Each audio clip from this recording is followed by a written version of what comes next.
Hello guys, Sajek ভ্রমণ শেষে আমরা আবারও কক্সবাজারের উদ্দেশ্যে রওনা দিয়ে দিলাম এবং কক্সবাজার পৌঁছে প্রথমে এই আইকনিক রেল স্টেশন আমাদের ভ্রমণকে আরো সুন্দর করতে উৎসাহিত করে। এখন স্টেশন থেকে আমরা সি স্টার রিসোর্টে যাওয়ার জন্য একটি রিক্সা নিলাম।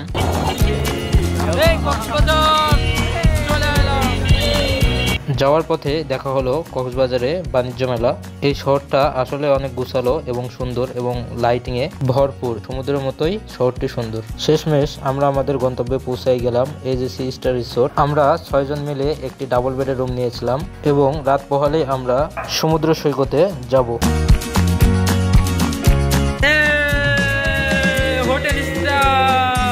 কক্সবাজার বিশ্বের দীর্ঘতম সমুদ্র সৈকত, যা বিশ্বের দীর্ঘতম অবিচ্ছিন্ন প্রাকৃতিক সমুদ্র সৈকতের জন্য পরিচিত।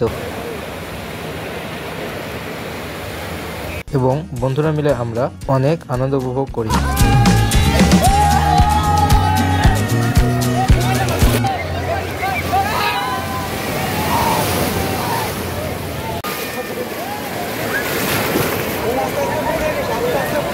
সমুদ্রে গোসল শেষে সবাই হিমছড়িতে চলে গেলাম। আমরা এখন হিমছড়ি পাহাড়ে উঠতেছি।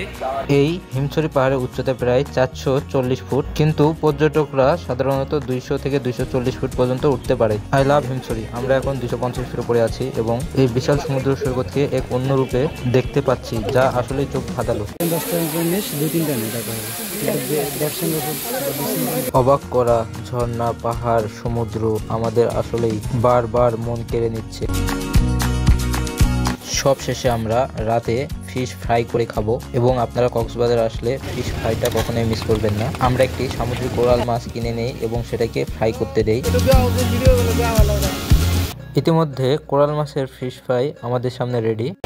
ফিশ ফ্রাই সমুদ্র আগে কক্সবাজার সমুদ্র সৈকত, তার দক্ষিণ পাশেই ফিশ ফ্রাইয়ের এখানে বিভিন্ন রকম সামুদ্রিক মাছ আছে, এটা লোভনীয় জিনিস এবং কক্সবাজার আসলে এটা খাওয়াই লাগে।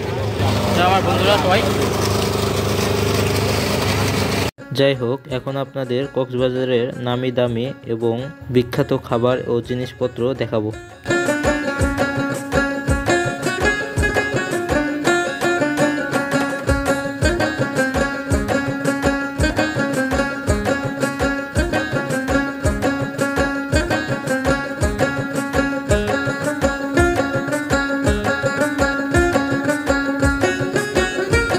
সবকিছু দেখার পর আমরা এখন মালাই চা খাবো।